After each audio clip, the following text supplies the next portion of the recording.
A Room with a View by E. M. Forster. Chapter 14. How Lucy Faced the External Situation Bravely. Of course Miss Bartlett accepted, and equally of course she felt sure that she would prove a nuisance, and begged to be given an inferior spare room, something with no view, anything.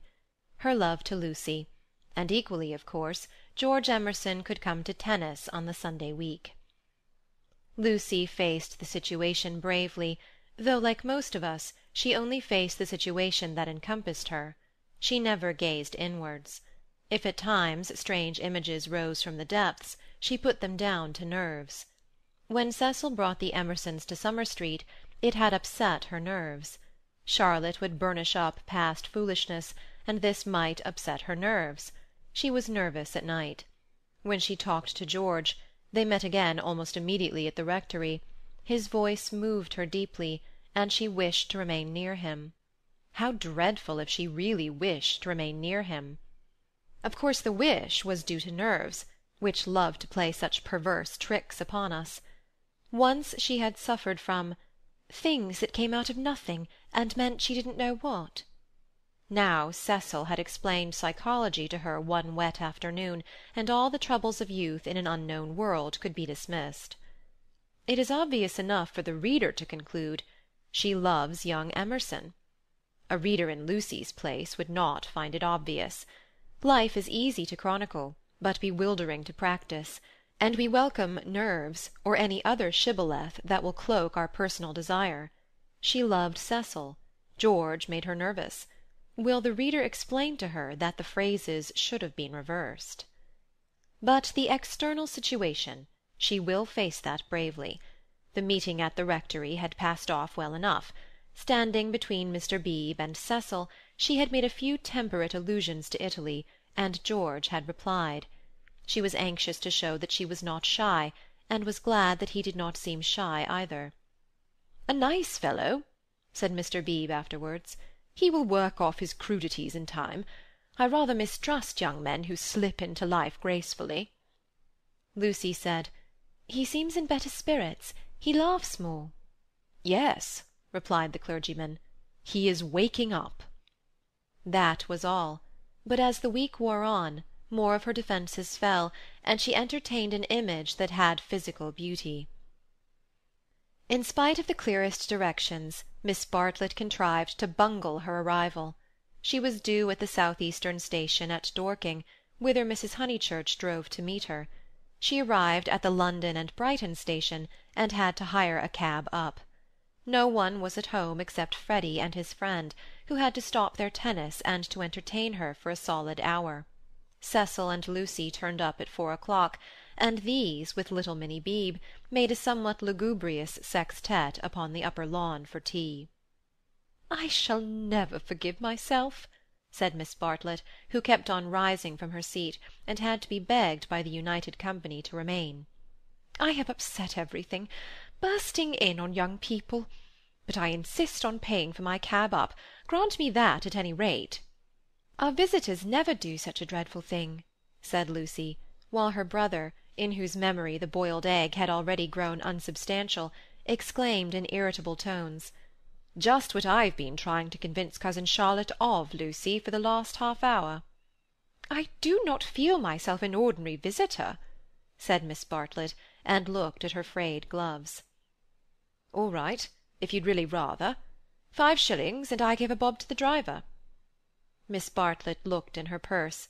Only sovereigns and pennies. Could any one give her change? Freddy had half a quid, and his friend had 4 half-crowns. Miss Bartlett accepted their moneys, and then said, "But who am I to give the sovereign to?"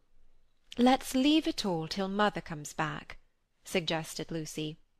"No, dear, your mother may take quite a long drive now that she is not hampered with me. We all have our little foibles, and mine is the promptly settling of accounts."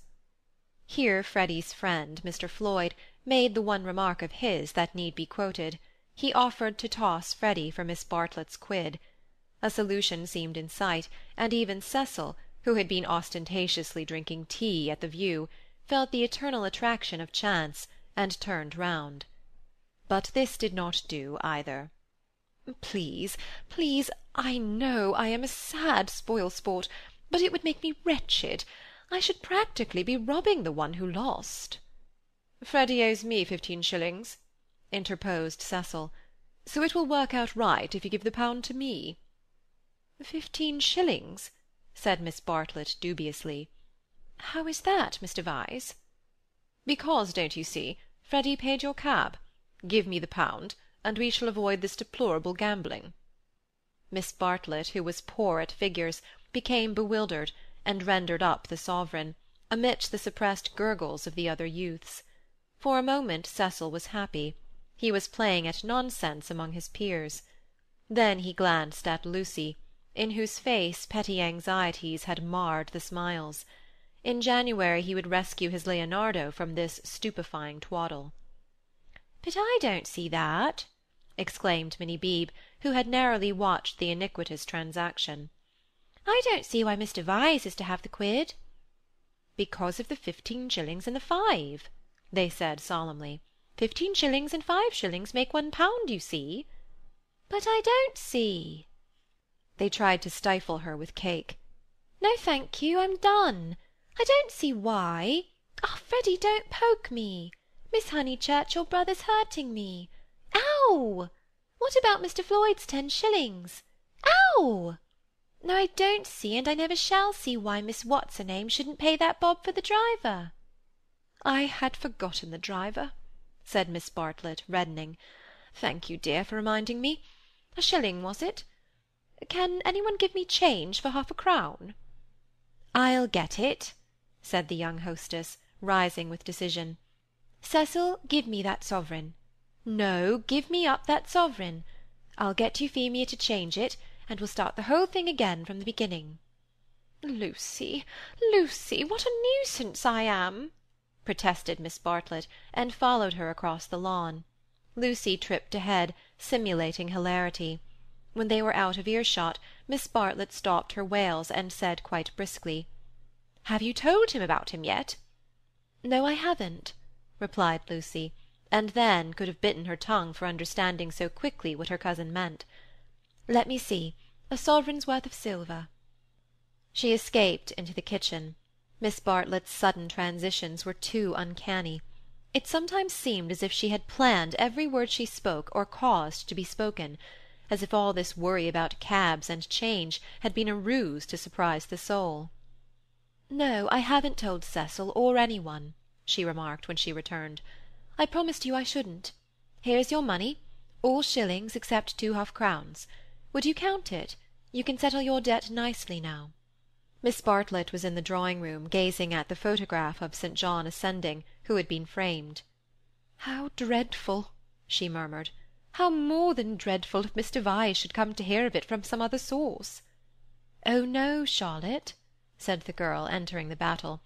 "George Emerson is all right, and what other source is there?" Miss Bartlett considered. "For instance, the driver. I saw him looking through the bushes at you. I remember he had a violet between his teeth." Lucy shuddered a little. "We shall get the silly affair on our nerves if we aren't careful. How could a Florentine cab-driver ever get hold of Cecil?" "We must think of every possibility." "Oh, it's all right." "Or perhaps old Mr. Emerson knows.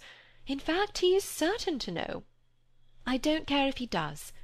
I was grateful to you for your letter, but even if the news does get round, I think I can trust Cecil to laugh at it." "To contradict it?" "No, to laugh at it." But she knew in her heart that she could not trust him, for he desired her untouched. "Very well, dear, you know best. Perhaps gentlemen are different to what they were when I was young. Ladies are certainly different." "Now, Charlotte," she struck at her playfully, "you kind, anxious thing, what would you have me do? First you say don't tell, and then you say tell. Which is it to be? Quick." Miss Bartlett sighed. "I am no match for you in conversation, dearest. I blush when I think how I interfered at Florence, and you so well able to look after yourself, and so much cleverer in all ways than I am. You will never forgive me." "Shall we go out, then? They will smash all the china if we don't." for the air rang with the shrieks of Minnie, who was being scalped with a teaspoon. "Dear, one moment. We may not have this chance for a chat again. Have you seen the young one yet?" "Yes, I have." "What happened?" "We met at the rectory." "What line is he taking up?" "No line. He talked about Italy like any other person. It is really all right. What advantage would he get from being a cad, to put it bluntly? I do wish I could make you see it my way.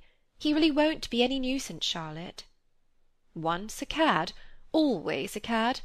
That is my poor opinion." Lucy paused. "Cecil said one day, and I thought it so profound, that there are two kinds of cads, the conscious and the subconscious." She paused again, to be sure of doing justice to Cecil's profundity. Through the window she saw Cecil himself, turning over the pages of a novel. It was a new one from Smith's library. Her mother must have returned from the station. "Once a cad, always a cad," droned Miss Bartlett. "What I mean by subconscious is that Mr. Emerson lost his head. I fell into all those violets, and he was silly and surprised. I don't think we ought to blame him very much. It makes such a difference when you see a person with beautiful things behind him unexpectedly. It really does. It makes an enormous difference. And he lost his head. He doesn't admire me, or any of that nonsense, one straw. Freddy rather likes him, and has asked him up here on Sunday, so you can judge for yourself. He has improved. He doesn't always look as if he is going to burst into tears. He is a clerk in the general manager's office at one of the big railways, not a porter, and runs down to his father for week-ends. Papa was to do with journalism, but is rheumatic and has retired. There! Now for the garden." She took hold of her guest by the arm. "Suppose we don't talk about this silly Italian business any more. We want you to have a nice restful visit at Windy Corner, with no worriting." Lucy thought this rather a good speech. The reader may have detected an unfortunate slip in it. Whether Miss Bartlett detected the slip one cannot say, for it is impossible to penetrate into the minds of elderly people. She might have spoken further, but they were interrupted by the entrance of her hostess. Explanations took place, and in the midst of them Lucy escaped, the images throbbing a little more vividly in her brain. Chapter 14